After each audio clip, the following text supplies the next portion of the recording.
사람에게 있어서 중요하게 생각한 것들이 있습니다. 일반적으로 맨 처음에는 건강보다 더 앞서는 것들이 있는데 돈과 명예, 권력을 쫓습니다. 사람은 건강할 때는 돈과 권력과 명예를 쫓기 마련입니다. 인기도 물론 당연히 중요하죠.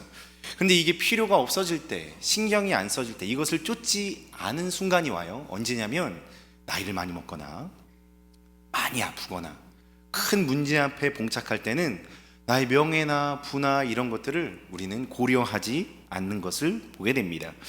문제가 해결되는 게 중요하고 질병이 치유되는 것이 더 중요하고 생명이 구원받는 일이 더 중요하다라고 여겨지기 때문입니다. 문제와 질병 그리고 생명이 위태롭다면 인생의 의미와 의욕이 없어지는 것이죠. 오직 그것의 회복에 초점이 맞춰집니다. 그런데 그리스도인이라면 한 가지 더 생각해야 될 것이 있습니다. 앞서 한 가지를 더 점검해야 되는데요, 바로 이 문제들의 해결에 앞서, 내가 처한 그 문제들의 해결에 앞서 하나님과의 관계는 나는 어떠한가를 돌아봐야 한다라는 것이죠. 우리에게 중요한 것이 있습니다. 무엇일까요? 하나님과의 관계예요. 그리스도인들에게 있어서는요, 문제보다 더 중요한 사실 한 가지가 있는데 하나님과의 관계라는 것입니다. 나무가 해와 비를 통해서 생명을 유지합니다. 그리스도인은요, 하나님의 은혜와 사랑이 있어야 우리가 온전히 주님 앞에 생명력을 가지고 살아갈 수 있습니다. 나무의 뿌리에 물이 없으면 살 수 없고요, 물고기가 물을 떠나서 살 수가 없습니다. 그리스도인은요, 하나님의 은혜의 단비, 하나님의 그 은혜의 역사가 없다면 우리는 바른 삶을 살아갈 수가 없습니다. 그렇게 하나님의 은혜를 기억해야 돼요. 하나님의 은혜가 무엇이에요? 값없이 나에게 베풀어 주신 모든 사건과 일들을 오늘 하루하루 내 마음속에 기억할 때에 우리에게 그리스도의 생명이, 하나님의 마음이, 하나님의 은혜가 가득 임하게 되는 줄 믿으시기를 바랍니다. 물고기가 육지에 나와 잠깐 동안 살 수 있을 것처럼 보일 수 있습니다. 그러나 그 물고기는 곧 죽습니다. 우리 또한 이 땅에서 하나님이 없이 살 수 있을 것처럼 사는 경우가 있습니다. 그러나 반드시 죽습니다. 그냥 죽는 것으로 끝나는 것이 아니라 그 죽음 위에 심판이 있고 그 심판 후에 영원한 지옥이 있다는 것을 우리는 알기에 하나님과의 관계, 이 관계의 회복을 위한 주님의 은혜를 묵상하는 삶이 우리에게 매일같이 필요하다는 것이지요. 오늘 말씀을 나눌 것인데, 이 말씀을 통해서 우리 마음 안에 있는, 우리의 생각 안에 있는 고정관념들이 깨어지고 하나님의 마음으로 가득 되어지시는 성도님들 되시기를 예수님의 이름으로 축복합니다. 지난번 말씀에 서도 요나서를 살펴봤습니다. 오늘은 요나가 이제 물고기 백 속에서 기도하는 기도문에 대한 말씀인데, 지난번에는 요나는 니느웨에 가서 회개의 말씀을 외치라는 하나님의 명령에 어떻게 행했죠? 요바로 가서 머나먼 곳 다시스로 가는 배편을 딱 끊고 그 배를 타고 가는 여정을 출발했습니다. 근데 거기에서 하나님께서 큰 풍랑을 예비하셔서 배가 다 부서지게 생겼어요. 근데 요나는 어떻게 하고 있었죠? 잠을 자고 있었습니다. 수많은 뱃사람들과 선원들은 어떻게든 살기 위해서 배에서 다 이것을 버려두고 자기네 신들에게 크게 부르짖어요. 살려달라고, 살려달라고. 요나는 자고 있죠. 사람들이 어떻게 우리에게 이런 일들이 일어났는지 제비를 뽑아보자 이렇게 얘기했을 때 제비를 탁 하나를 뽑아요. 여기서 누가 걸리죠? 요나요. 요나가 걸립니다. 그 요나가 걸리는 것이에요. 그 요나가 걸려서 그는 바다에 던져지게 됩니다. 근데 이 사건 안에서도 우리는 볼 수 있는 게 있어요. 뱃사람들은 열심히 부르짖고 기도하고 살기 위해서 발버둥 치는데 요나는 어떻게 해요? 다른 사람들의 생명은 돌보지 않고 잠만 자고, 제비에 뽑혔을 때에 그냥 나를 바다에 던져라 라고 하면서 다른 사람들의 생명은 별로 돌보지 못하는 그 요나의 모습은 보게 됩니다. 그리고 뱃사람들과 거기 배에 탄 사람들은 하나님 앞에 서원하고 제사를 드리는데 요나는 그냥 그렇게 살아가는 것을 보게 되죠. 상황이 바뀐 것을 우리는 저번 시간에 보게 되었습니다. 그리고 요나는 어떠한 고백을 했죠? 나는 창조주 하나님을 경외하는 자다 라고 말을 했지만 요나의 삶은 실상 그러하지 못했다라는 것을 우리는 알고 있습니다. 이렇게 우리는 지난번 하나님을 떠난 자가 어떻게 주변 사람들을 어렵게 하고 말과 행동이 일치하지 않는지 살펴보았습니다. 그러나 요나가 아닌 이방 사람들은 요나를 구원하기 위해 힘쓰고 서원하며 예배하는 아이러니한 일들을 우리는 목도했었습니다. 이런 요나가 이제 바다에 던져졌습니다. 그런데 이상한 일이 하나 일어나요. 하나님을 떠나는 자가 이러한 어려움 가운데, 이런 죄 가운데 일어나는 것을 보면서 그는 바다에 던져졌는데, 죽음의 자리에 들어가는 것이 아니라 하나님의 예비하심으로 새로운 일이 펼쳐집니다. 우리 1장 17절의 말씀을 한번 보도록 하겠습니다. 1장 17절입니다. 시작. 예비하사 요나를 삼키게 하셨으므로 요나가 밤낮 3일을 물고기 뱃속에 있으니라. 말씀을 띄워주세요. 범죄하여 도망치는 요나, 자신 때문에 이방 사람들은 생명의 위협을 받게 하고 하나님을 경외한다라고 말을 하지만 경외하는 삶은 하나도 없는, 실상은 전혀 들어맞지 않는 그 요나는 뱃사람들은 열심히 살리려고 함에도 불구하고 결국 바다에 던져졌죠. 요나는 자신의 죄로 인하여서 죽어야만 했습니다. 하나님을 떠나고 사명을 감당하지 않고 오히려 다른 사람들을 위험에 빠뜨린 그 요나, 그는 자신의 죄값을 감당해야 했습니다. 그런데 본문에서는 3일 밤낮 가운데 그는 물고기 뱃속에 삼켰다, 이렇게 말씀해주고 있어요. 밤낮 3일은 고대 근동 문헌에서는요, 지하세계로 가기 위해서 3일이 필요하다라고 보았습니다. 누가요? 죽은 자들이요. 죽은 자들의 땅인 지하세계로 가기 위해서는 3일이 필요하다, 이렇게 보았다라는 거예요. 다시 말해서 이 본문을 통해서 우리가 알 수 있는 사실은 무엇이냐면은 완전히 요나가 죽음 가운데에 들어가는구나 라는 것을 알 수가 있어요. 완전히 죽어야만 했던 요나, 그런데 하나님께서는 요나를 예비하셔서, 물고기를 예비하셔서 구원해 주시는 역사를 보게 됩니다. 하나님께서 물고기를 예비하십니다. 물고기에게 명령하셔서 요나를 구원하셨습니다. 요나는 이 물고기 뱃속에서 3일 동안 있게 되는데, 죽음의 장소가 무슨 장소로 바뀌게 되고 있죠? 지금 구원의 장소로 바뀌고 있습니다. 이것이 바로 하나님의 예비하심입니다. 이 예비하심은요, 그냥 하나님께서 베푸신 것이 아니에요. 하나님은 이 외에도 요나에게 방넝쿨도 나중에 예비하시고 벌레도 예비하시고 뜨거운 동풀도 예비하시는데, 이 예비하심에는 목적이 있었습니다. 무엇이냐면 요나를 돌이키게 하시기 위해서 이 모든 것들을 예비하셨습니다. 요나를 다시 한번 살펴볼까요? 요나는요, 자신의 정치적인 견해랑 자신의 민족이 특별하다고 생각하는 국수주의로 인해서 하나님의 말씀을 떠나서 불순종하고 있는 상황입니다.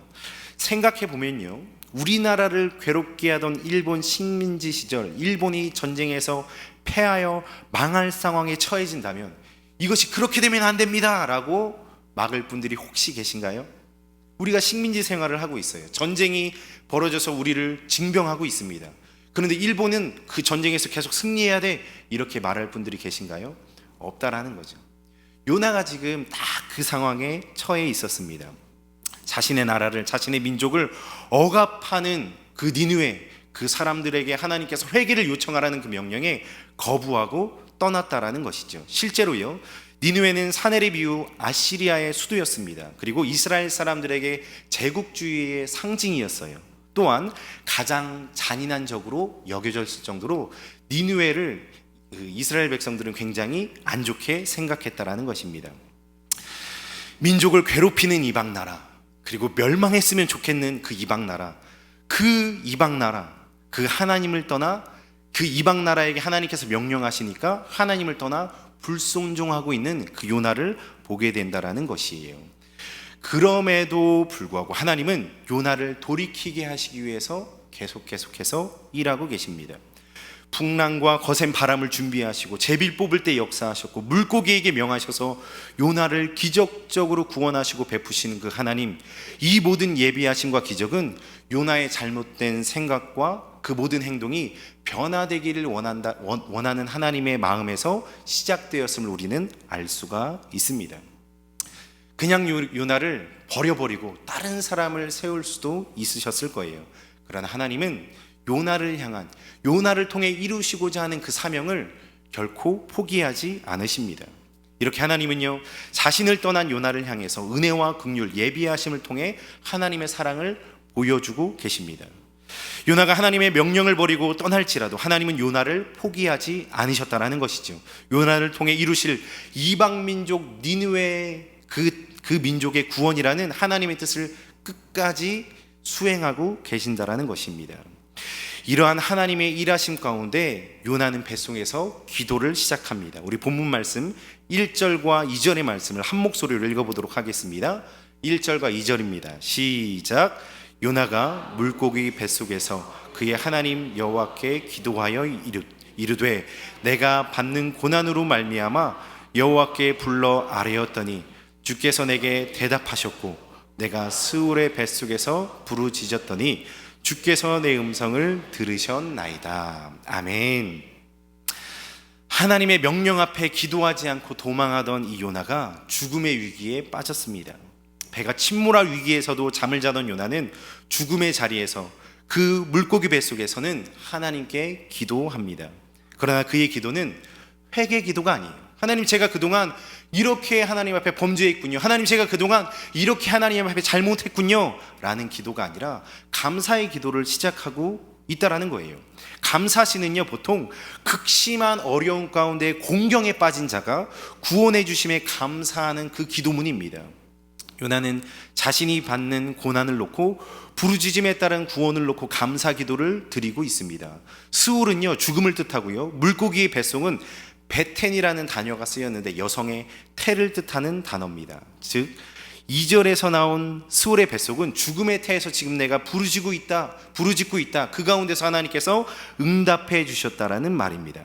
요나는요, 죽음 앞에 먼저 하나님께 지은 죄를 회개해야 하지만 아직도 자신의 죄를 바라보지 못하는 모습을 우리는 확인할 수 있다라는 것입니다. 요나는 하나님이 자신을 큰 파도와 물결로 심판하셨음을 이미 알고 있어요. 그에게 남아있는 것은 죽음뿐이라는 것도 그는 알고 있었죠. 그런데 그 외에 어떤 존재도 그를 구원할 수 없다라는 사실 또한 알고 있었어야 합니다. 우리 3절부터 6절의 말씀을 한번 교독하는 방법을 읽도록 하겠습니다. 주께서 나를 깊음 속 바닷 가운데서 던지셨으므로 큰 물이 나를 둘렀고 주의 파도와 큰 물결이 다 내 위에 넘쳤나이다. 다시 주의 성전을 바라보겠다 하였나이다. 물이 나를 영혼까지 둘러싸우며 깊음이 나를 에워싸고 바다풀이 내 머리를 감쌌나이다. 내가 산의 뿌리까지 내려가 싸우며 땅이 그 빗장으로 나를 오래도록 막았사오나 나의 하나님 여호와여 주께서 내 생명을 구덩이에서 건지셨나이다. 아멘. 4절 말씀을 보니까요, 요나는 자신이 하나님 앞에 쫓겨났다라고 표현을 하고 있습니다. 그럼에도 하나님이 거하시는 성전을 바라보겠다라고는 고백을 하죠. 죽음의 문턱을 경험하고 있는 자신의 처지를 고백하고 있는 것이에요. 스스로 아무것도 할 수 없고 하나님 아니면은 구원받을 수 없는 상황에서 말입니다. 6절 말씀을 또 보니까 내가 산의 뿌리까지 내려가 싸우며 땅이 그 빗장으로 나를 오래도록 막아 싸우나 나의 하나님 여호와여 주께서 내 생명을 구덩이에서 건지셨습니다 라고 고백합니다. 자신이 산의 뿌리까지 내려갔다라고 말하는데 산의 뿌리는요, 가장 깊은 곳을 얘기합니다. 이것은 고대에서는 스올, 죽은 자들의 세계로 통하는 문이 바로 이곳에 있다라고 그들은 생각했습니다. 그런데 이 땅의 그 문을 영원히 가두려는 상황에서 하나님께서 그 요나를 건지셨다라고 표현하고 있다는 것이죠. 요나는 완전히 지쳐서 아무것도 할 수 없는 상태에 이르렀습니다. 그 상태에서 이렇게 고백합니다. 7절 말씀부터 9절의 말씀을 제가 읽어드리도록 하겠습니다. 내 영혼이 내 속에서 피곤할 때에, 아무것도 할 수 없는 그때에 내가 여호와를 생각하였더니 내 기도가 주께 이르러 싸우며 주의 성전에 미쳤나이다. 거짓되고 헛된 것을 숭상하는 모든 자는 자기에게 베푸신 은혜를 버렸사오나 나는 감사야 하는 목소리로 주께 제사를 드리며 나의 소원을 주께 갚겠나이다. 구원은 여호와께 속하였나이다 하니라. 아멘. 요나는 하나님을 생각하고 기억합니다. 하나님을 기억하는 것은 하나님과의 관계를 유지하는 데 필수적인 요소지요. 기억하지 못하는 것은 모든 관계가 단절됐다라는 것을 의미합니다. 제 가운데 있지만 관계의 최소한의 기준은 요나는 유지하고 있습니다. 8절을 보니까 우상을 숭배하는 모든 자들이 베푸신 은혜를 버렸다라고 고백하는데요, 우상을 섬기는 자들은 하나님의 은혜를 기억하지 못하는 자들이다라고 우리는 생각할 수 있죠. 하나님이 죄인된 우리를 위해 값없이 행해 주신 일들을 기억하지 못한다면 우리에게는 더 이상 소망이 없는 것입니다. 그런데요, 이 은혜를 기억하지 못하는 자들이 있어요. 바로 이스라엘입니다. 하나님은 이스라엘에 대한 언약을 지키시지만 이스라엘은 전혀 그렇지 못합니다. 그리고 이 은혜를 기억하지 못하는 사람이 한 명이 더 있는데, 그것이 누구냐면 바로 요나입니다. 요나는 하나님의 은혜를 지금 기억하고 있을까요? 요나는 9절에 하나님께 구원에 대한 감사는 드리고 있습니다. 그런데 이것이 굉장히 모순적이에요. 9절을 제가 읽어드리면은, 나는 감사하는 목소리로 주께 제사를 드리고 나의 소원을 주께 갚겠습니다 라고 말을 해요. 구원은 여호와께 속하였습니다 라고 고백은 하고 있죠. 그런데 배에서 요나는 어떻게 했죠? 하나님께 제사 드리고 서원했나요? 전혀 그렇지 않았습니다. 요나는 하나님의 은혜를 기억하는 자리에 있지 않았어요. 오히려 이방 사람들, 그 뱃사람들이 하나님을 경외하며 서원하고 하나님께 예배했다라는 거예요. 우리 요나서 1장 14절로 16절의 말씀을 제가 한번 읽어드릴게요. 14절로 16절입니다.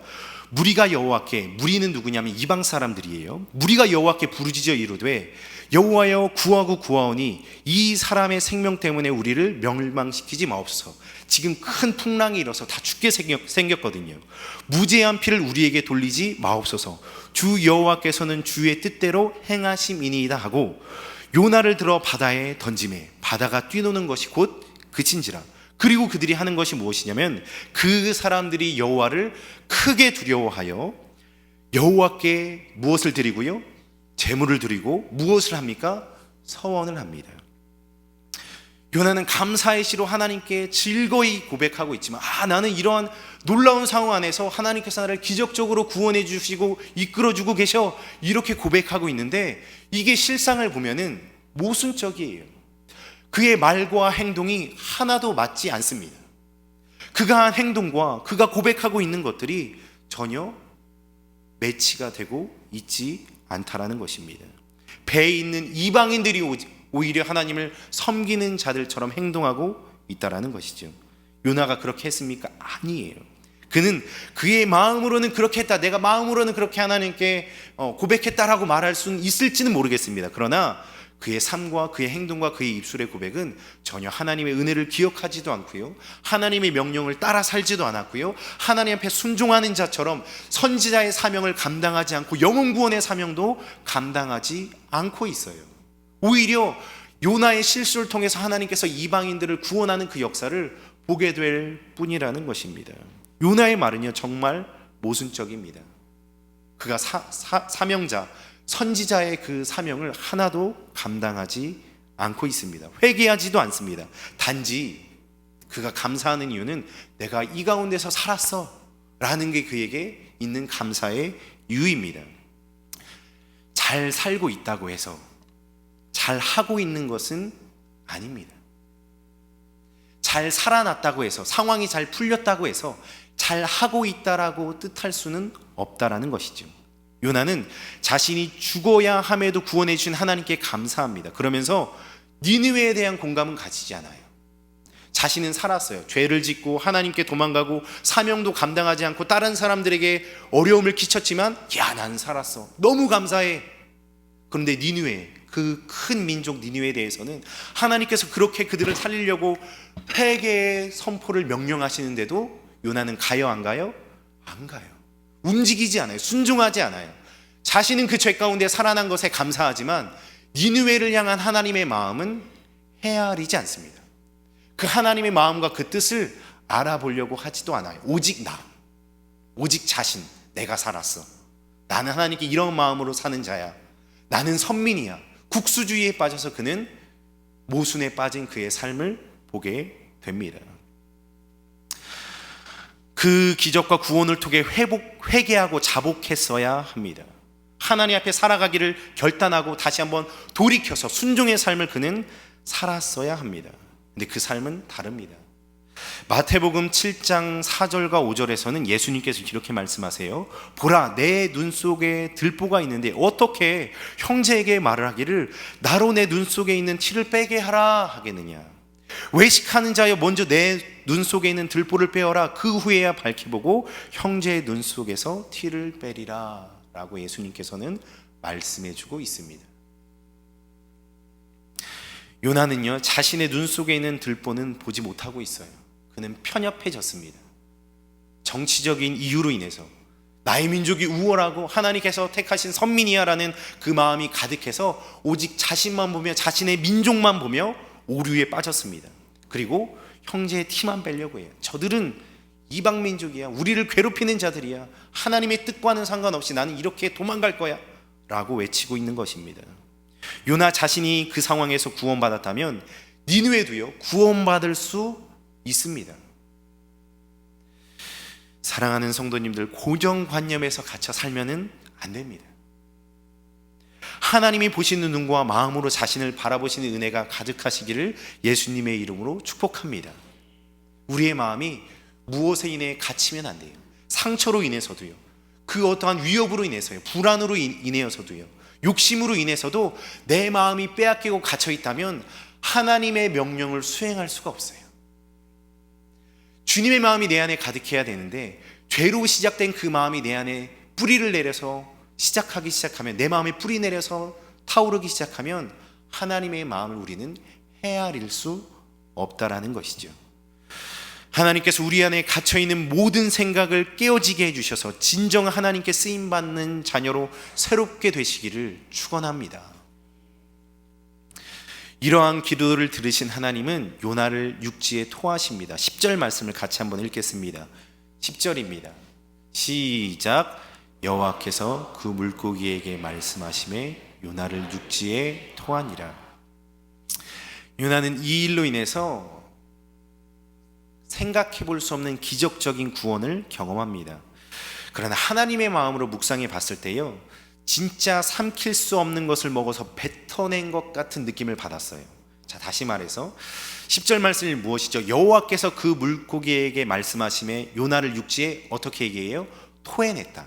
삼켰다가 토해냈다라고 얘기하는데, 하나님의 마음으로 요나를 다 보면은 얘는 정말 말귀를 하나도 못 알아먹고 내가 죽음 가운데에서, 그 죄 가운데에서도 죽어야 된 그 상황에서도 어떻게든 구원해 주었는데 잘못된 방향으로 감사하고 있구나라는 마음으로 하나님께서 그를 안타깝게 보시지 않을까요? 그런 마음 안에 그냥 구원하기 위해 토해낸 게 아니라 정말 얘를 삼킬 수 없고 어떻게 할 수 없는 마음으로 토해내시진 않았는가 생각하게 되었습니다.